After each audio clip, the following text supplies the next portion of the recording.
There are other great personalities of the Divine Mother, but they were more difficult to bring down and have not stood out in front with so much prominence in the evolution of the Earth Spirit. There are among them presences indispensable for the supramental realization. Most of all, one who is her personality of that mysterious and powerful ecstasy and ananda which flows from a supreme divine love, the ananda that alone can heal the gulf between the highest heights of the supramental spirit and the lowest abysses of matter, the ananda that holds the key of a wonderful divinest life, and even now supports from its secrecies the work of all the other powers of the universe. But human nature, bounded, egoistic, and obscure, is inapt to receive these great presences or to support their mighty action. Only when the four have founded their harmony and freedom of movement in the transformed mind and life and body can those other rarer powers manifest in the earth movement and the supramental action become possible. For when her personalities are all gathered in her and manifested, and their separate working has been turned into a harmonious unity, and they rise in her to their supramental Godheads, then is the Mother revealed as the supramental Mahashakti, and brings pouring down her luminous transcendences from their ineffable ether. Then can human nature change into dynamic divine nature, because all the elemental lines of the supramental truth consciousness and truth force are strung together, and the harp of life is fitted for the rhythms of the eternal.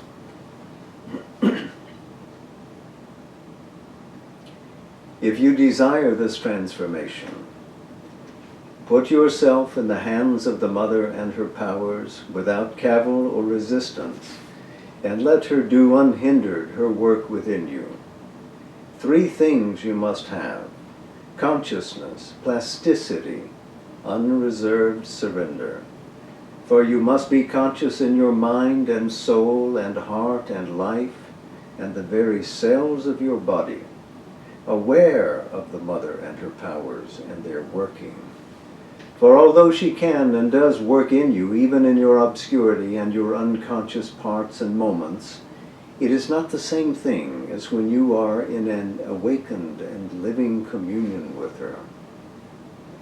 All your nature must be plastic to her touch, not questioning as the self-sufficient, ignorant mind questions and doubts and disputes, and is the enemy of its enlightenment and change, not insisting on its own movements, as the vital in man insists and persistently opposes its refractory desires and ill will to every divine influence, not obstructing and entrenched in incapacity, inertia, and tamas, as man's physical consciousness obstructs and, clinging to its pleasure in smallness and darkness, cries out against each touch that disturbs its soulless routine or its dull sloth or its torpid slumber. The unreserved surrender of your inner and outer being will bring this plasticity into all the parts of your nature. Consciousness will awaken everywhere in you by constant openness to the wisdom and light, the force, the harmony and beauty, the perfection that come flowing down from above. Even the body will awake and unite at last its consciousness, subliminal no longer, to the supramental, superconscious force. Feel all her powers permeating from above and below and around it, and thrill to a supreme love and ananda. Yes, so welcome back to our reading of the Mother. We're in the 6th chapter, nearing the end. And last week we finished looking at the 4 goddess powers, Maheshwari, Mahakali, Mahalakshmi, Mahasaraswati. And now he describes that there are other great personalities of the Divine Mother who could manifest here upon earth. And it could be noted that she had occasion in reading this book to the children at the playground in 1954 to touch upon this topic. The date was the 25th of August, and this is what she said in answer to a child's question about that being who had not yet manifested. Sweet Mother, what personality is this, and when will she manifest? I have prepared my answer. I knew someone would ask me that, because of all things, this is the most interesting in this passage. And I have prepared my answer. I have prepared my answer to this, and my answer to another question also. But first, I'm going to read this one. You asked, what personality is this, and when will she come? And this is my reply. She has come, bringing with her a splendor of power and love, an intensity of divine joy unknown to the earth so far. The physical atmosphere was completely changed by it, saturated with new and marvelous possibilities.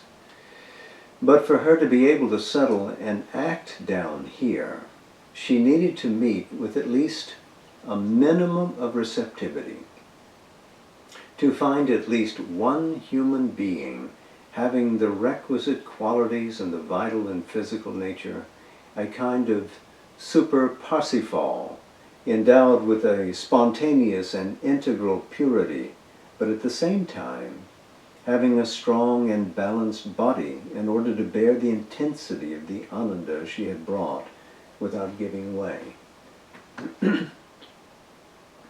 Till now, she has not obtained what was necessary. Men obstinately remain men and do not want to or cannot become supermen. They can only receive and express a love cut to their measure, a human love. And the marvelous joy of the divine ananda escapes their perception. So at times, she thinks of withdrawing, finding that the world is not ready to receive her. And this would be a cruel loss. It is true that for the moment, her presence is more nominal than active, for she does not have the opportunity to manifest herself. But even so, she is a powerful help in the work, for of all the aspects of the Mother, this is the one which has the greatest power for the transformation of the body. Indeed, the cells which are able to vibrate to the contact of divine joy, to receive and preserve it, are regenerated cells on the way to becoming immortal. But the vibrations of divine joy and those of pleasure cannot lodge together in the same vital and physical system. So one must have totally renounced experiencing all pleasure in order to be in a state to receive the ananda. But very few are those who can renounce pleasure without, by the very fact, renouncing all participation in active life and plunging into a rigorous asceticism. And among those who know that it is an active life that the transformation must take place, some try to see pleasure as a more or less warped form of ananda, and thus justify in themselves the quest for personal satisfaction, creating in themselves an almost insuperable obstacle to their own transformation.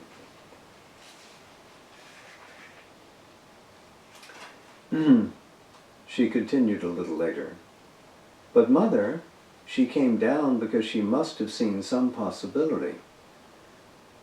She came down because there was a possibility, because things had come to a certain stage, and the time had come when she could descend.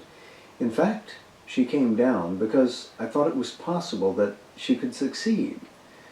There are always possibilities, only they must materialize. You see, a proof of what I told you is that it happened at a given moment, and for 2 or 3 weeks, the atmosphere, not only of the ashram, but of the earth, was surcharged with such power, precisely, with so intense a divine joy, which creates so wonderful a power that things which were difficult to do before could be done almost instantaneously.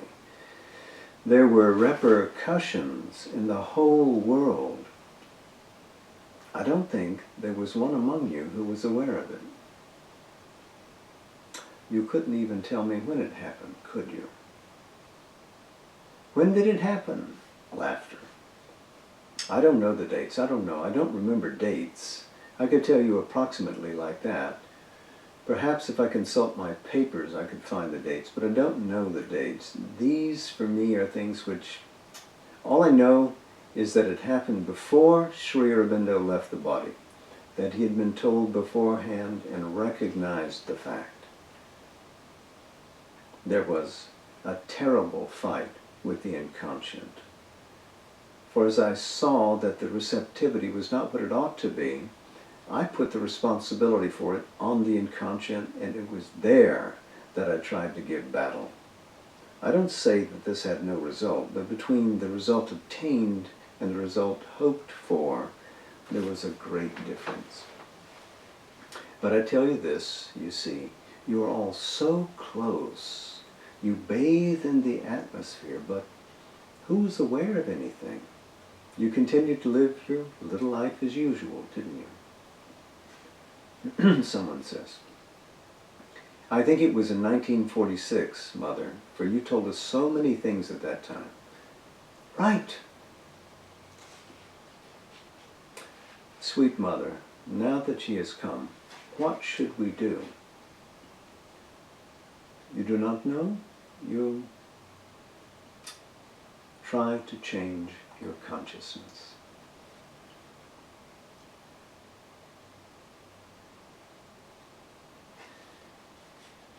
She goes on.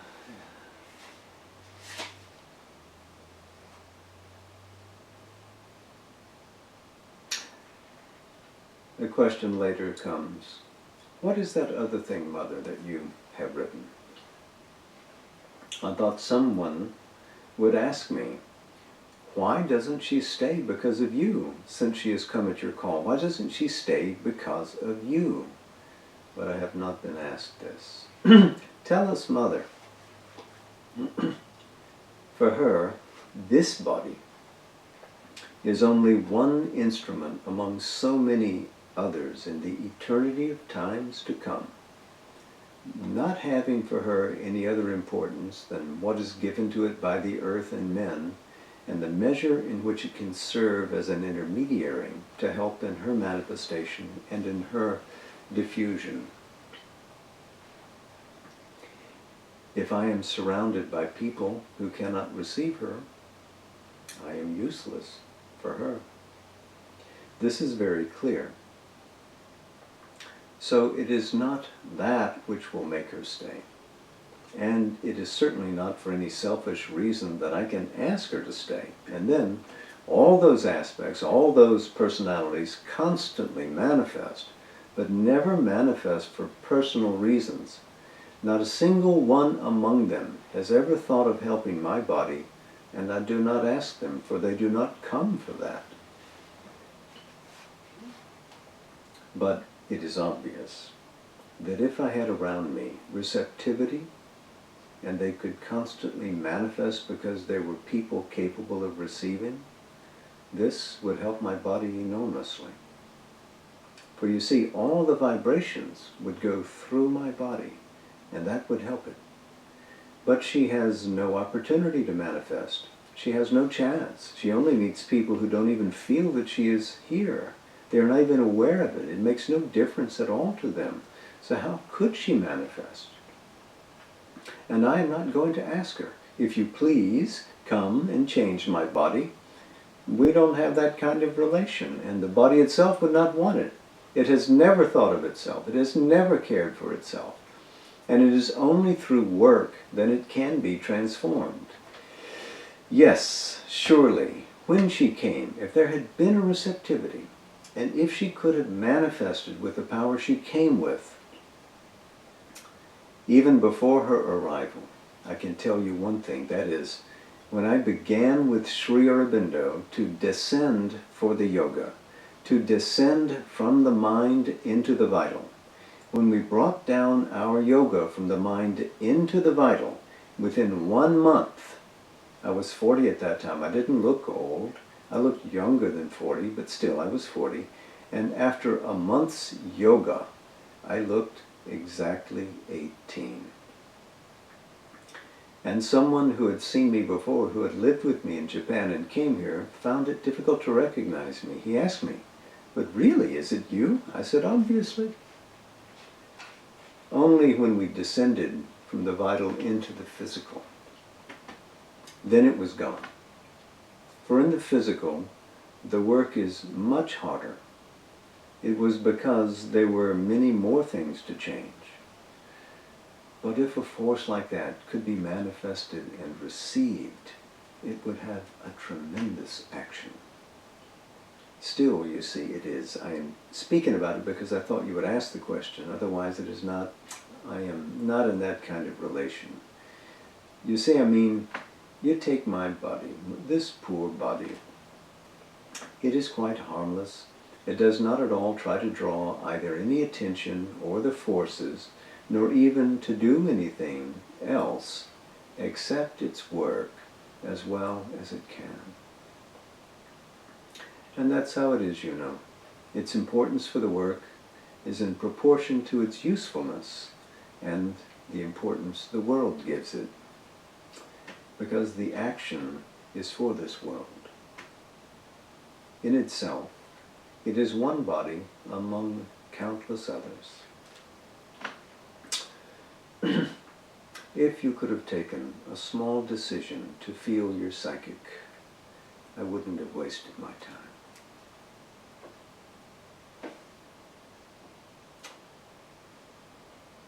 If the word poignant has meaning,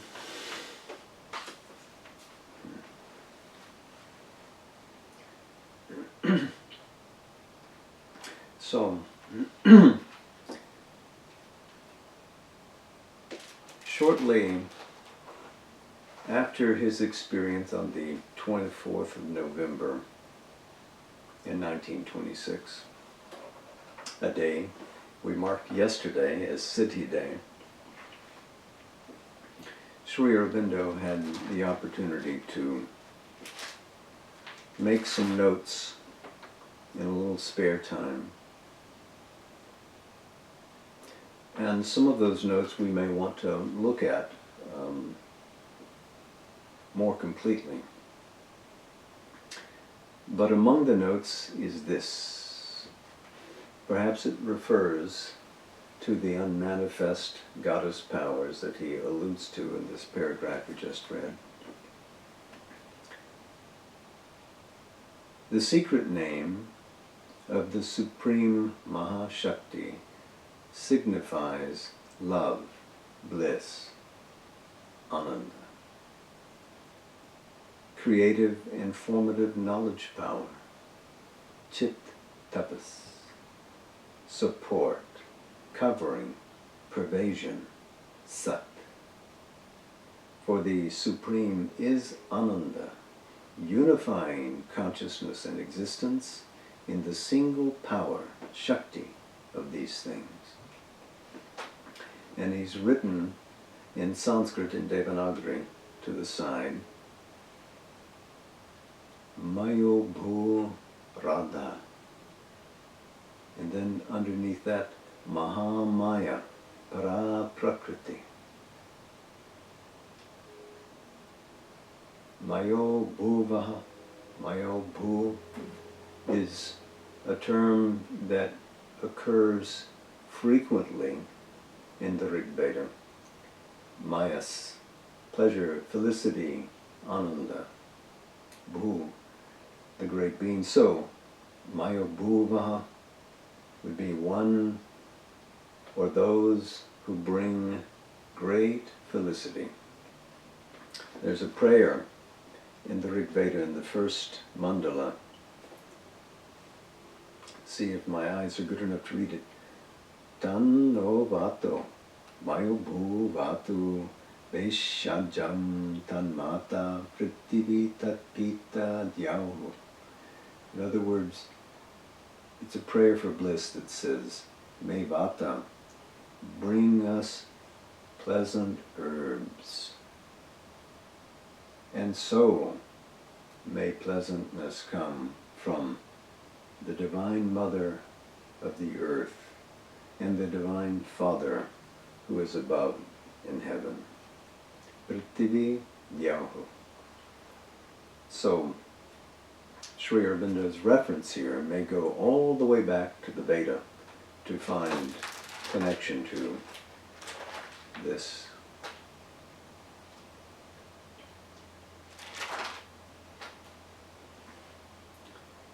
So there was this supreme love that came, as she said, and looked from above for a place to manifest upon earth, and not finding it, agreed to sustain her presence, could not find the point in which to manifest. The conscious vessel, the body that was prepared. But there are those among us who have the insight and the experience that our mother of the ashram in her last years became that vessel, became oceanic in her love. One could not walk into her presence without feeling that pull that brought forward the soul from within. So perhaps that great goddess of divine love was able at least to partially inhabit the body of our mother.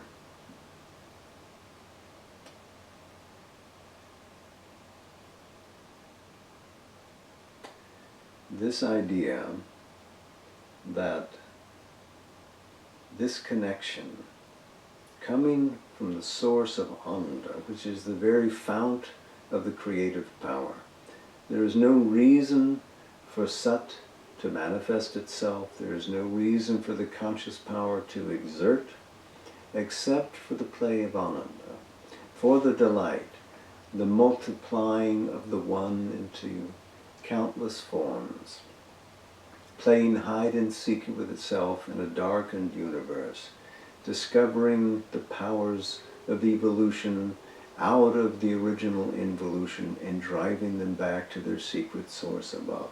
All of this is for delight. So delight is the origination, it's the continuation, it's finally the destination of the entire cosmic journey and of every microcosm, which is to say your individual soul, replicating, in a sense, encouraging, stimulating the cosmos to move forward. So your role is of immense importance. This goddess power draws us to her, drives us from below. It is an omnipresent reality, after all. But to heal this gulf between that higher world and this lower world, paradha, aparadha, requires Ananda to really make them congruent. The suggestion here is that even the supramental itself cannot achieve that. Ananda must be the finalizing touch that descends. So ultimately, The higher world, Sat Chit Ananda, must become intimately involved in what we call the lower hemisphere of mind, life, and matter for it to be a completely solved cosmic puzzle. The supramental is indispensable, leading us from ignorance into truth, into true being. But without the descent of Ananda, even the supramental work is incomplete.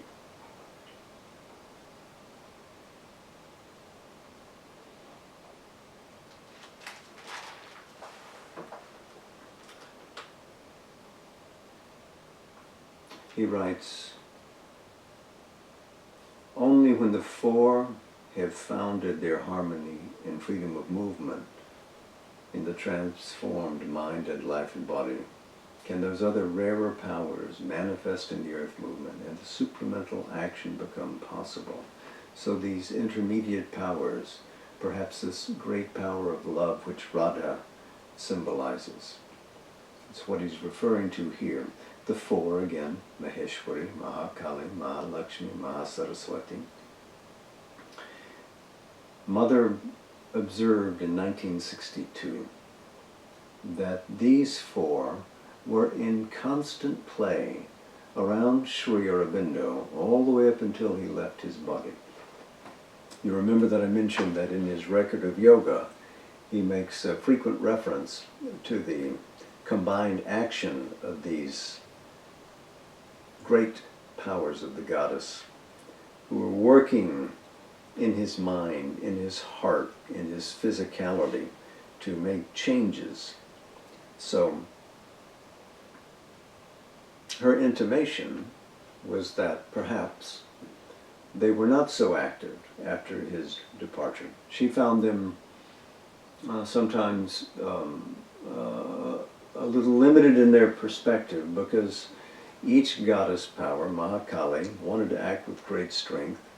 Mahasaraswati wanted to press forward towards perfection. But they did not see the comprehensive whole. It was not always that Maheshwari was present, organizing and constellating their activities. And so she, our mother, would have in a sense to rein them in as they wanted to act and effectuate changes in the life of the ashram.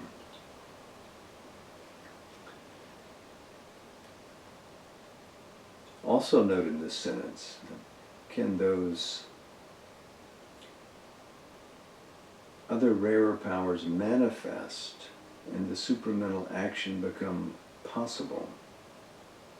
Then they manifest and they're turned into a harmonious unity, and they rise to their supramental godheads, in other words, their equivalents above. So these overmental powers are themselves seeded from the transcendence above that line of manifestation.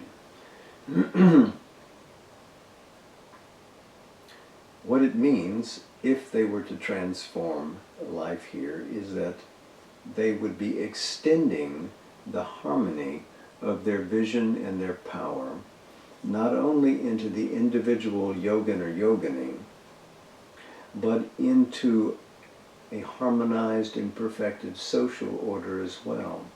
Because Sri Aurobindo never had the idea of manifesting a solitary life of perfection, but it was always contextualized. There was a social order that needed to be changed. There was to be a lifting of ignorance out of the collective consciousness as well, not simply a liberation of the individual.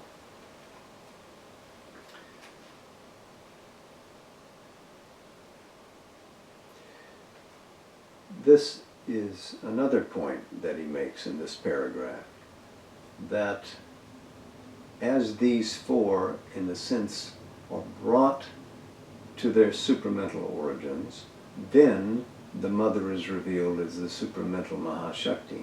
He could be writing here directly about the one that had previously been called Mira, but now was referred to as the mother of the Sri Aurobindo ashram. That, in other words, this was necessary for them to manifest, converge, to harmonize, for her to be revealed in her supramental energy here, active in the body, in the mind, and in the life. You can see the order of the work that was in front of them. It was immense. And if that happened, then the human nature could be transformed, could be divinized. And then truth consciousness could play through truth force upon the earth. So that's the perspective that he had about these goddesses, these four with the four great names, and how other goddess powers could descend and complete the work that they have initiated. But he moves now to redefining what is the mission of the sadhak in the integral yoga. If you desire this transformation, put yourself in the hands of the Mother and her powers without cavil or resistance, and let her do unhindered her work within you. Three things you must have: consciousness, plasticity, unreserved surrender. You'll remember in earlier chapters he stressed aspiration, rejection, and surrender. He's put it here in terms of positive values. You must become conscious, you must become plastic, and your unreserved surrender will allow greater forces to flow into you, into a body, into a life force, into a mind that are flexible and changeable, mutable, so that she, the Yoga Shakti, can shape you as is best for you and for the whole. So the thing that you must have first is, of course, consciousness. You have to be aware that she is working in you.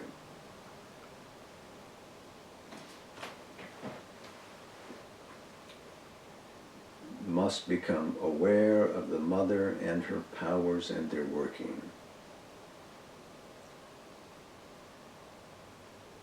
This awareness, which would not simply be psychological, not simply involve the feelings and emotions in the being as they respond to and open up to the descent of peace, light, joy, power. Means too that they're coming into the very caverns of the body consciousness. And this would distinguish the yoga of Sri Aurobindo from the other yogas which are typically practiced. This is a far larger program.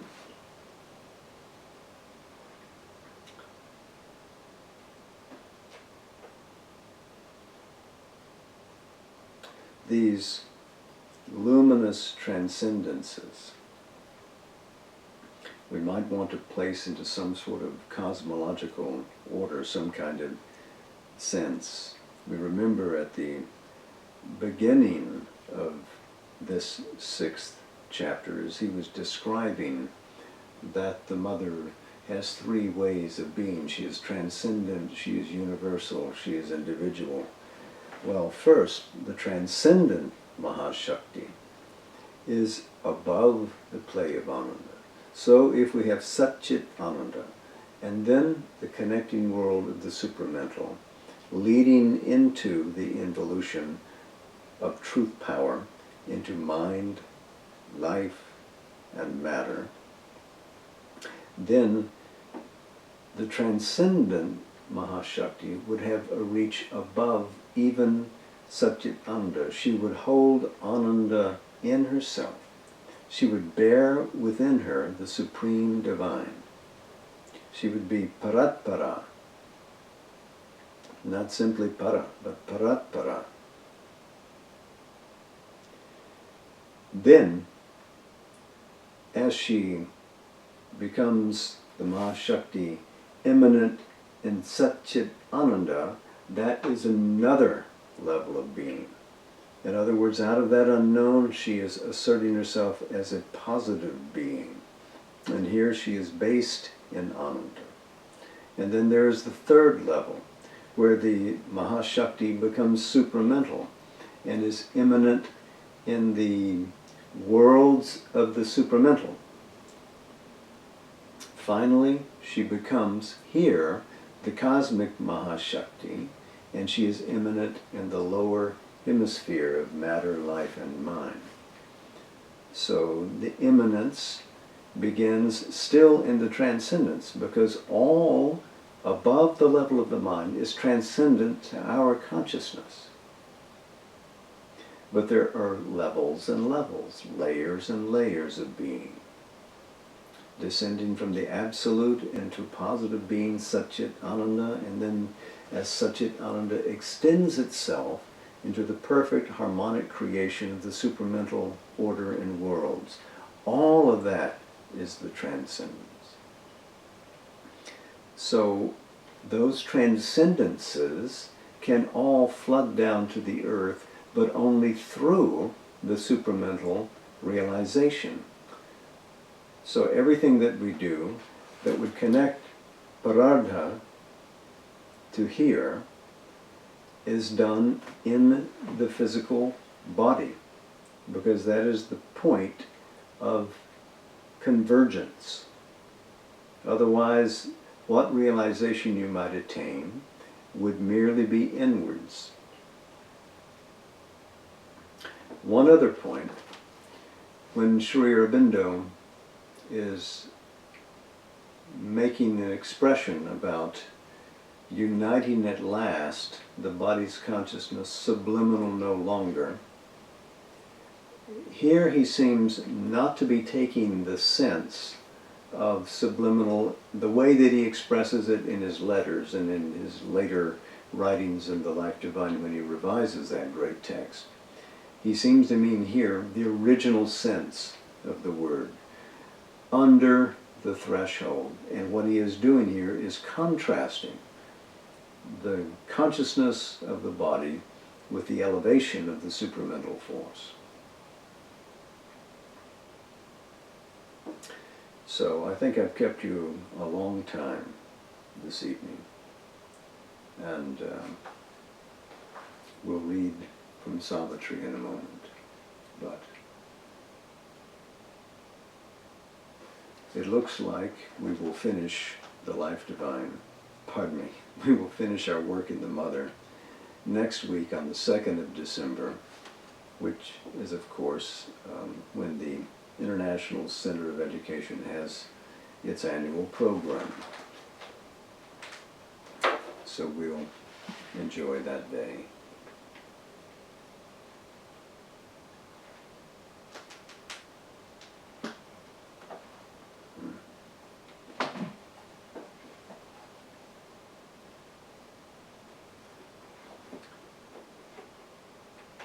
In thinking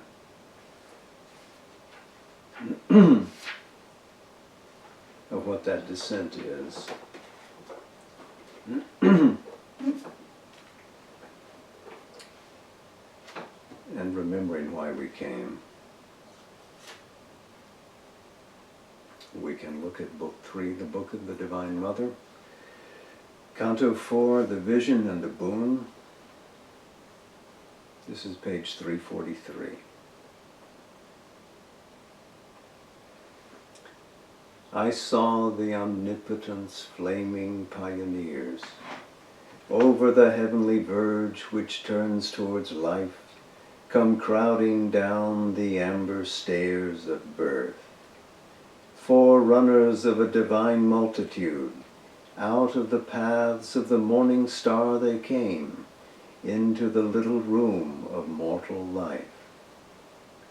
I saw them cross the twilight of an age, the sun-eyed children of a marvelous dawn, the great creators with wide brows of calm, the massive barrier breakers of the world, and wrestlers with destiny in her lists of will, the laborers in the quarries of the gods, the messengers of the incommunicable, the architects of immortality.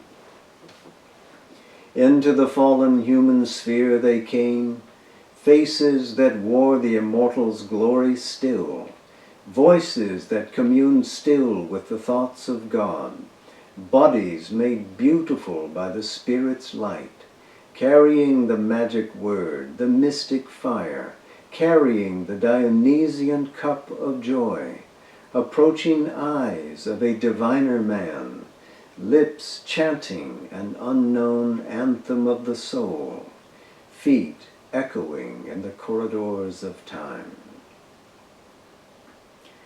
High priests of wisdom, sweetness, might, and bliss, discoverers of beauty's sunlit ways, and swimmers of love's laughing, fiery floods, and dancers within rapture's golden doors, their tread one day shall change the suffering earth and justify the light on nature's face.